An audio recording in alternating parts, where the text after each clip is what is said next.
Every human alive should be grateful to live in this 21st century, a century that has freed humans from slavery, tyranny, and all other forms of medieval imperfections. We should also be grateful to our democratic system and the existing arms of government for creating limited powers to individuals.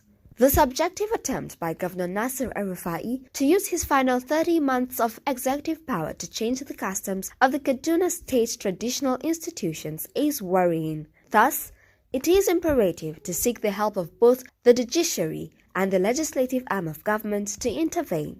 The consequences of any change in the traditional institution will not be disclosed until after his government has departed.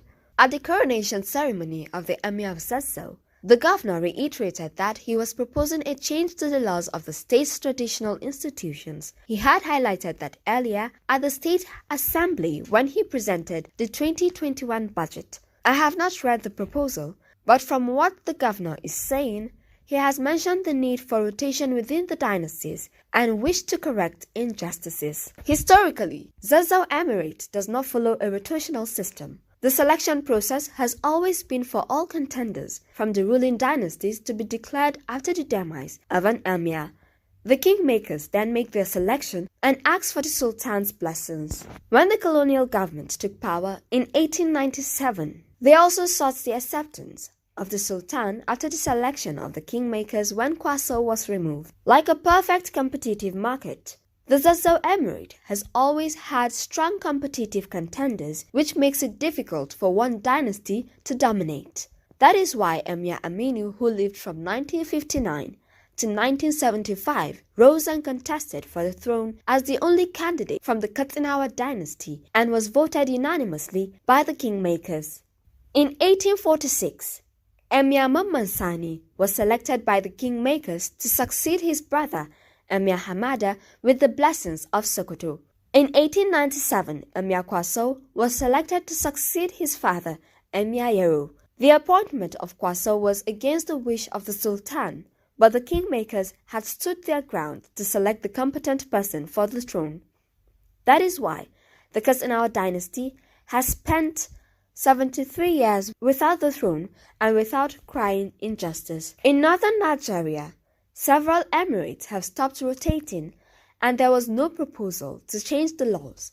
For example, Kano Emirate has stopped rotating its dynasties, leaving the dynasty of Abbas alone to rule. The dynasty of Suleimanu, the first flag bearers of Danfodio, can only rise to the position of kingmakers. In 2014, El-Rufai proudly celebrated the installation of his friend, the deposed Emir of Kano, Muhammadu Sanusi II, who is from the house of Abbas. Likewise, in Katsina, the ruling dynasty left to rule, the house of Umarun Alaji, was not the initial flag bearers of Danfodio. Historians will tell you flag bearers assumed the scholars instead of emirs, which is similar to Danfodio, who did not take the position of sultan.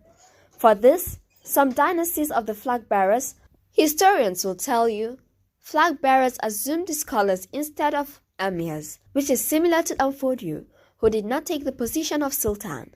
For this, some dynasties of the flag bearers lost the stool of emir to other dynasties. Malam Musa of the Malawa dynasty also remained a scholar until his death. However, two of his children assumed the position of emir of Zazzau. To be specific, the current appointed emir is not a direct lineage of any of them, as wrongly asserted by the governor and himself in their coronation speeches. Of course, there are emirates like the Lafia Emirate, where the customary law of rotation has been maintained. There are also emirates where the rotational custom within dynasties is recently altered, like the Bidda Emirate. However, there was no cry of injustice or call to correct the traditional system. In his coronation speech, El-Rufai claimed to be God sent to correct the injustice done to the Malawa dynasty because the colonial governor unjustly removed Emir Alud and Sidi. Records show he was deposed for slavery and corruption. Ethically, the practice of such injustice can be classified as corruption. Doing so means all emirs after 1920 will be regarded as illegitimate appointment by the past governors. Thus, Ambassador Bamali should be the first legitimate emir in 100 years.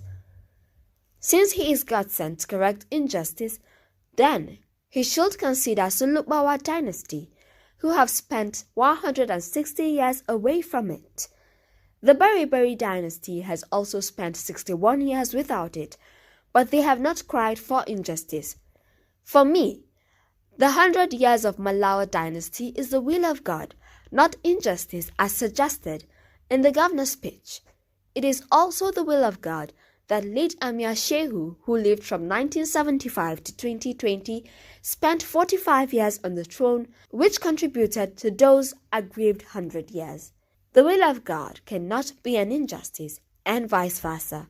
Finally, trying to correct a misunderstood injustice will only lead to committing further injustices.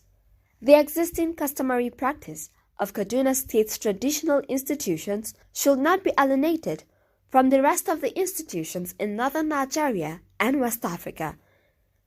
The objective thing to do for the traditional institutions is to leave them as they are, as the colonial government and military administrators chose to do.